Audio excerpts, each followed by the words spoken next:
မင်္ဂလာပါရှင်ဒီနေ့ကျမတို့ဆွေးနွေးကြမှာကတော့အနီးကပ်သုံးတဲ့ဂျိုးမဲနည်းပညာတွေပေါ့ Bluetooth Low Energy နဲ့ Near Field Communication BLA နဲ့ NFC ပေါ့လေဟုတ်ကဲ့သူတို့ဘလို့အလုပ်လုပ်လဲဘလို့နေရာတွေမှာအသုံးဝင်လဲနောက်ပြီးတော့လုံခြုံရေးဘက်ကဘာတွေစဉ်းစားစရာရှိလဲပေါ့ဟုတ်ပါပဲအထူးသဖြင့်လူပြောများနေတဲ့ Flipper Zero ဆိုတဲ့ gadget လေးကိုအဓိကအထားပြီးကြည့်ကြမယ်Flipper Zero ကျမတို့ဒီအချက်အလက်တွေကတော့နီးပညာလမ်းညွှန်တွေသူတေသနာစာတမ်းတွေနောက်ပြီးတော့ online forum ဒီမှာသုံးလက်သူတွေပြောကြဆိုကြတာတွေကနေယူထားတာပါဟုတ်ကဲ့ရည်ရွယ်ချက်ကတော့ရှင်းရှင်းလေးပါပဲ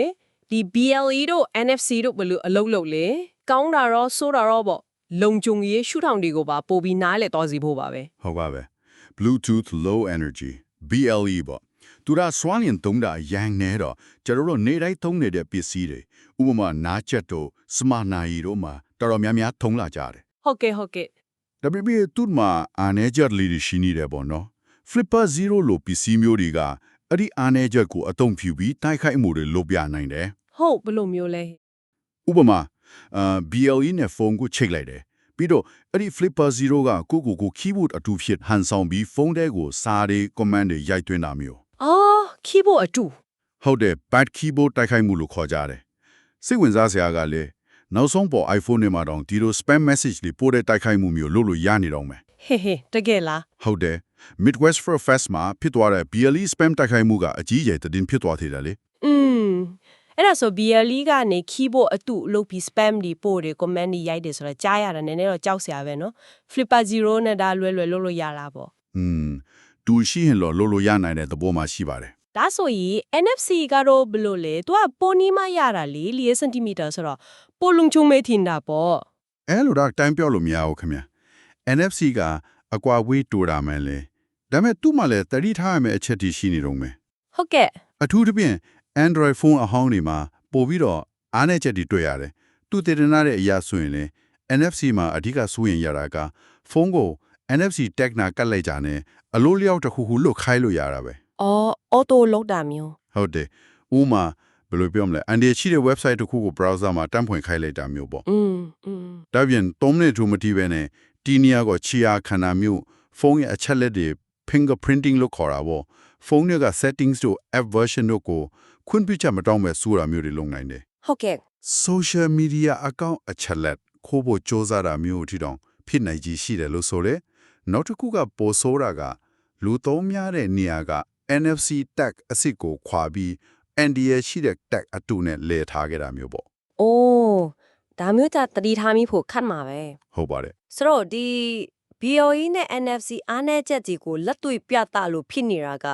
Flipper Zero ပေါ့နော်။သူ့ကြောလေးစပ်ဖြောကြည့်အောင်သူကဘာလုံးကြီးလောက်နာမည်ကြီးပြီးတစ်ဖက်မှာလည်းအငင်းပွားစရာဖြစ်နေရတာလေ။ဟုတ်ကဲ့ Flipper Zero ဆိုတာကတကယ်တော့အရန်ဆွဲဆုံးရတဲ့ကိရိယာလေးဗျ။ Radio line တွေ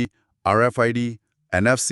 infrared အကုန်လုံးကိုသူကဖမ်းနိုင်တယ်ကူးနိုင်တယ်ပြန်လွှဲနိုင်တယ်ဟုတ်သူ့ shape လေးကလည်းချစ်စရာလေးနော်တမကောချီလိုလင်းပိုင်လေးနဲ့အဲ့ဒါကြောင့်လဲလူငယ်တွေနီးပညာဝါဒနာရှင်လေးကြားမှာတော်ကိုရေပန်းစားသွားတာပေါ့သူလုံနိုင်တာတွေကအများကြီးပဲ RFID NFC ကတ်တွေ copy ပွားတာတကားဖွင့်တဲ့ remote တွေကား remote တွေကူးတာနောက်ပြီး computer USB ကနေထိုးပြီး keyboard အတူလိုအလိုလျောက် command တွေရိုက်ခိုင်းတာ pad USB ပေါ့ TV remote ဖြစ်တုံးတာအစုံပဲဟုတ်ပါပြီအဲ့ဒီလိုစွမ်းဆောင်ရည်တွေကြောင့်ပဲသူကအာနာပိုင်တွေ Amazon လို platform ကြီးတွေရဲ့စောင့်ကြည့်တာပိတ်ပင်တာတွေခံရတာပေါ့နော်မှန်ပါတယ် American အကောက်ခုံမှာပစ္စည်းတွေသိမ်းခံရဖူးတယ် Brazil မှာလည်းအလားတူပဲ Canada မှာဆိုရင်ကားခိုးမှုတွေမှာသုံးနေဆိုပြီးပိတ်ပင်ပေါ်ထီတောင်စဉ်းစားခဲ့ကြတာဒါဒီအားလုံးကတော့လုံခြုံရေးဆိုရင်လို့ရာသိုးမှုမှာအလွဲသုံးစားလို့မှဆိုလို့ဆိုတဲ့အကြောင်းပြချက်ကြီးနေပေါ့ဒါပေမဲ့Flipper Zero ပစ္စည်းကိုနိုင်ကတော့တရားမဝင်ပစ္စည်းတော့မဟုတ်ဘူးပေါ့လေ။သုံးတဲ့သူအပေါ်ပဲမူတည်တာ။ဟုတ်ပါတယ်။အဲ့ဒါလည်းဟုတ်ပါတယ်။တစ်ဖက်မှာဒီလိုစိုးရိမ်မှုတွေရှိပေမဲ့တကယ်သုံးနေတဲ့သူတွေပြောတာတွေကိုကြည့်ပြန်တော့လေသူ့မှာတကယ်သုံးဝင်တဲ့အဆင်ပြေစေတဲ့ပိုင်းတွေလည်းရှိနေပြန်ရော။ဟုတ်ကဲ့ရှိပါတယ်။အိမ်မှာ remote တွေအများကြီးရှုပ်နေတခုတည်းနဲ့အကုန်ထိန်ချုပ်လို့ရတာမျိုး။ Universal remote လို့ပေါ့။ဟုတ်ကိုယ့်ရဲ့ access card တွေ ကားပါကင်ကတ်တွေအမိုက်ပုံတုံးတဲ့ NFC ကတ်လေးတွေပျောက်မှဆိုလို့ backup ကိုထားတာမျိုး ဟုတ်တယ် ID သမားတွေဆိုရင် computer setup လုပ်တဲ့ script တွေကို bad USB နဲ့မြင်မြန်သွင်းကြတော့အိမ်ကခွေးလေးကြောင်းလေးတွေရဲ့ microchip ကိုစစ်တာတော့ ဟုတ်ကဲ့အမီဘိုကတ်တွေကူးတာတော့ mouse jiggler လိုမျိုးရောင်ကကွန်ပျူတာ mouse ကိုအမြဲလုတ်နေအောင်လုတ်ထားတာတော့လေသုံးကြတယ်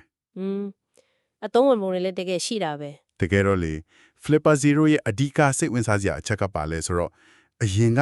နည်းနည်းရှုပ်ထွေးတယ်လို့ထင်ရတဲ့ဒီဂျိုးမဲနီးပညာတွေကိုလူတိုင်းနီးပါးနားလည်လွယ်အောင်လက်တွေ့စမ်းကြည့်လို့ရအောင်လုပ်ပေးလိုက်တာပဲ ဟုတ်တယ်လက်လန်းမိသွားစေတာပေါ့ အဲ့ဒီလိုလလန်းမီလွယ်ကူသွားတာကသူ့ရဲ့အသုံးဝင်တဲ့အပိုင်းဖြစ်သလိုတစ်ဖက်မှာလည်းဒီလုံခြုံရေးစိုးရိမ်မှုတွေပိုဖြစ်လာစေတဲ့အကြောင်းရင်းလည်းဖြစ်နေပြန်ရော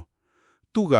ညီးပညာရဲ့ကောင်းကျိုးရောတတိထားရမယ့်အပိုင်းကိုရောတစ်ပြိုင်နက်ဖော်ပြနေသလိုပဲ ဆိုတော့ခြုံပြီးပြောရရင် Flipper Zero လို့ကိရိယာတွေကဒီကျိုးမဲ့နည်းပညာတွေနဲ့ကျမတို့ထိတွေ့ဆက်ဆံတဲ့ပုံစံကိုပြောင်းလဲစေတယ်ပညာပေးနိုင်တဲ့အသုံးလဲဝင်တယ်ဒါပေမဲ့တစ်ချိန်ကမှပဲ BLE တို့ NFC တို့မှာရှိပြီးသားအားနည်းချက်တွေကြောင့်ဖြစ်လာနိုင်တဲ့လုံခြုံရေးပြဿနာတွေကိုယ့်ကိုယ်တာလုံခြုံရေးစိုးရိမ်မှုတွေကိုလည်းပိုပြီးမိမောင်းထိုးပြလိုက်သလိုချစ်စေတယ်ပေါ့နော် ဟုတ်ပါတယ်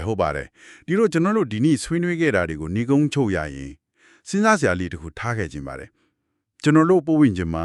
ပစ္စည်းတွေတစ်ခုနဲ့တစ်ခုဒီလိုကျွေးမဲ့နီးပညာတွေနဲ့ချိတ်ဆက်မှုတွေအများများလာတာနေ့စဉ်ဘဝအဆင်ပြေမှုအတွက်တော့ဟုတ်ပြီဒါပေမဲ့အဲ့ဒီအဆင်ပြေမှုနဲ့လုံခြုံရေးကြားကချိန်ခွင်ရကိုဘလို့ပုံစံနဲ့ပြောင်းလဲစီနေတယ်လဲ စဉ်းစားစရာပဲ ဒီလိုဖြစ်လာနိုင်တဲ့ NDA တွေကိုတုံးဆွဲသူတယောက်ချင်းစီကဘလောက်အထိနားလည်ထားသိလဲကိုယ့်ရဲ့ data တွေပစ္စည်းတွေကိုကာကွယ်ဖို့ဘလို့တာဝန်ယူစီမံခန့်ခွဲထားသိလဲဆိုတာကိုပေါ့လေဆက်ပြီးတော့စဉ်းစားဆင်ခြင်ကြည့်ဖို့လိုအပ်လာပြီလို့ကျွန်တော်တို့မြင်ပါတယ် ဟုတ်ကဲ့ပါဒါကတော့အရေးကြီးတဲ့မေးခွန်းပါပဲဒီနေ့အချိန်ပေးပြီးဆွေးနွေးပေးတာကျေးဇူးတင်ပါတယ်ရှင် ဟုတ်ကဲ့ကျေးဇူးတင်ပါတယ်ခင်ဗျာ